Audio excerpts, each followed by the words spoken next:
صبر کرنے والوں کے ساتھ ہے۔ یقیناً وہ وقت بہت قریب ہے کہ جب تمہارا رب تمہیں خوش کرنے میں کوئی کسر نہیں چھوڑے گا، بالکل ویسے ہی جیسے کہ تم نے اس کی رضا کے لیے اپنی خواہشات کو قربان کرتے ہوئے اپنے صبر سے اسے راضی کرنے میں کوئی کسر نہیں چھوڑی۔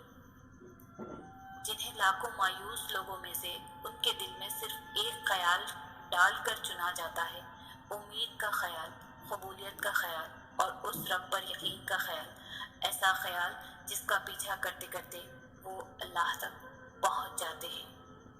اس لیے ایک لمبی سانس لو اور گزرا ہوا اچھا وقت یاد کرو، اور اگر یاد کرنے کو گزرا ہوا اچھا وقت بھی نہیں مل رہا تو آنکھیں بند کر کے ایک دفعہ ان تمام مراحل پر نظر دوڑاؤ جن پر اللہ نے تمہیں تمہارے کہنے سے پہلے ہی سنبھال لیا تھا۔ تم نہ کرو سوال اس کے فیصلوں پر، نہ کرو غم، یہ مستقل نہیں ہے۔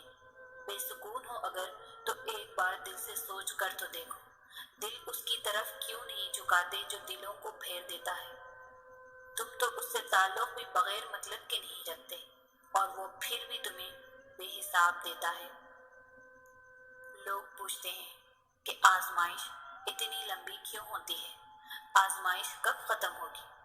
جب اللہ پر توکل ہے تو اس کی آزمائش پر کیوں نہیں؟ جتنا تمہارا توکل اور یقین مضبوط ہوگا اتنا ہی امتحان مشکل ہوگا۔ کیوں اللہ آزمائش لے گا؟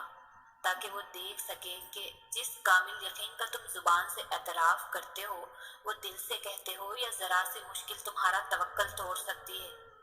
آزمائش ہمیشہ کے لیے نہیں رہے گی، کیونکہ پھر اللہ چن لیتا ہے انہیں جو شکوہ نہیں کرتے۔ اللہ تمہاری برداشت کی طاقت کو نہیں آزماتا، وہ تمہارے ایمان کا امتحان لیتا ہے، اور انہی کا لیتا ہے جن کو اپنا دوست بنانا چاہتا ہے۔ اللہ کو تمہاری برداشت کی حد معلوم ہے، اور اللہ کبھی تمہیں اس حد سے زیادہ غم نہیں دے گا۔ تمہیں لگتا ہے اب ہم تھک گئے ہیں، مگر تھکنا تمہارا ایمان نہیں، بس حوصلہ گھبرا جاتا ہے۔ جب اللہ کن کہتا ہے تو ناممکن ممکن بن جاتا ہے، اور دعائیں مقدر پہ بھاری پڑ جاتی ہیں۔ بڑی دعائیں بہت انتظار کے بعد قبول ہوتی ہیں، کیونکہ اللہ وہ دعائیں سننے کے بعد سب دیکھتا ہے کہ جو چیز تم مانگ رہے ہو اسے پانے کے لیے کتنی کوشش کرتے ہو، کتنی محنت کرتے ہو۔ جس چیز کو تم جتنا چاہو گے اللہ اسی طرح وہ چیز تمہیں دے گا۔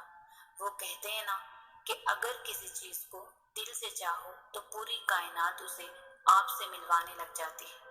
اگر تم کوئی چیز پانا چاہتے ہو، اس کے لیے تم تہجد میں دعائیں مانگ رہے ہو، تسبیح کر رہے ہو، انتظار کرنا پڑ رہا ہے مگر پھر بھی صبر کر رہے ہو، اپنی چاہت ملنا ناممکن لگ رہا ہے، لیکن جب اللہ کو سوچتے ہو تو ممکن پر یقین ہونے لگتا ہے، تب اللہ پاک معجزے کرتا ہے۔ دعاؤں کو تمہارا بنانے سے پہلے یہ دیکھتے ہیں اللہ تعالیٰ۔ کچھ بھی ناممکن نہیں ہوتا، بس ہم ایسا سوچ لیتے ہیں کہ یہ چیز نہیں ہو سکتی۔ کیوں نہیں ہو سکتی؟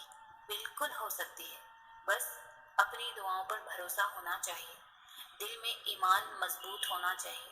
جب سچے دل سے، دل میں بغیر کوئی شک لائے تم اللہ سے مانگو گے تو وہ بھی تمہاری دعاؤں پر کن کہہ